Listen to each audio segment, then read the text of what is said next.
Later in the program, the sister of a man killed in a car which passed a warrant just a few weeks before a crash where his seatbelt failed, warned Northland motorists to get their warrants rechecked. So are locals heeding Brenda Elliott's warning?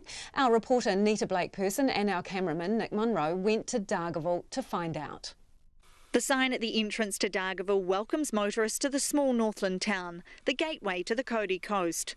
The population is less than 5,000 and now almost 2,000 people here have got their warrants of fitness from Dargaville Diesel Specialists, owned for the past 11 years by Rodney Wilson.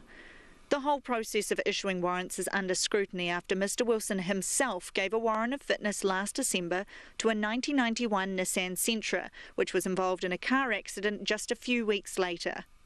65-year-old William Ball was a passenger in that car which lost control and crashed into a ditch on State Highway 12. His head is understood to have struck the windscreen, the result of what NZTA described as a faulty frayed seatbelt. He died 26 days later in hospital from a bacterial infection. At his workshop today, Mr Wilson disputed that. He showed Checkpoint for the first time photographs of the seatbelt in question and told us the plastic clip on the belt had broken and the metal had severed the belt. The plastic is broken and the plastic protects the belt from being cut on the metal buckle, and what's happened is that plastic piece has been broken and the belt's cut on the buckle. Mr Wilson said if the belt had been in that condition at the time of the inspection, it would never have been given a warrant. Yesterday, the Transport Agency admitted knowing for years Dargaville Diesel Specialist was not doing proper checks, but it took years before it took action and only recently revoked Mr Wilson's licence to give warrants. Now the owners of nearly 2,000 vehicles given warrants by the Dargaville garage are being urged to get them rechecked. But today, most people weren't concerned. The Land Transport Agency sent out coupons for us to go and get our warrants rechecked. But no, not really. I mean, I'll drive a Holden, it's pretty safe, but yeah. Have you taken it anywhere else since the licence? No, because it's still current. I got a letter saying that I can get a voucher to check at another warrant place to go to, yeah. Have you done that yet? No. Are you worried about your car at all? No, not really, no. Have you been going there for quite a while? Yeah, I have, yeah.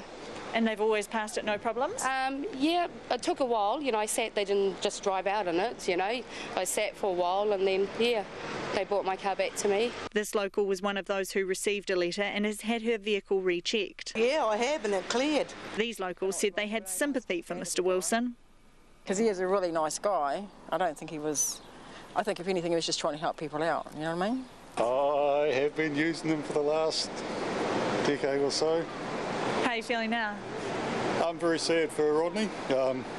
He's a nice guy, he meant well. Helped a lot of people. There's a lot of pedantic, bloody guest VTNZ types out there. I've had bad experiences with a number of them. So yeah, it's what it is. Are you worried about your car now? No, I've just had a warrant put on it. NZTA says it has visited Mr Wilson's garage 15 times and it has had compliance issues since 2011. But Mr Wilson says a review last year by an NZTA inspector didn't raise any flags. In June 2017 we had a review and we came out 100% good. He admitted he had let one staff member go, but mostly for personal and health reasons rather than his vehicle inspections, and he says there were things the inspector told him could be improved. Well, they told us that we needed more time to do a warrant of fitness.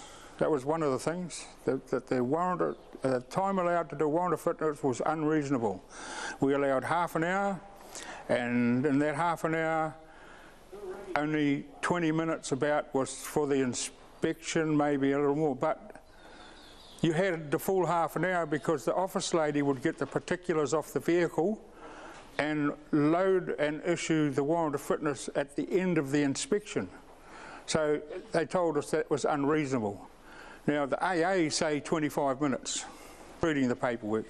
Mr Wilson says while he doesn't accept full responsibility for Mr Ball's death, he is sorry. I actually know them all, and yeah, I feel quite sad for them, for their loss, but At the same time, I feel sad for me being accused of something that wasn't the cause of his death. So, you know, I mean, what do you do? He said he knew Mr Ball was a local and he knew his family. If my part had anything to do with his death, yes, I'm sorry. But if it didn't, well, I'm still sorry. I'm still sad for their loss, but yeah. The Transport Agency refused to be interviewed on Checkpoint and hasn't specified just what measures it's taken since it was alerted by the Dargaville case to gauge how many garages aren't making the grade they should be on warrant of fitnesses. For Checkpoint, Nita Blakeperson.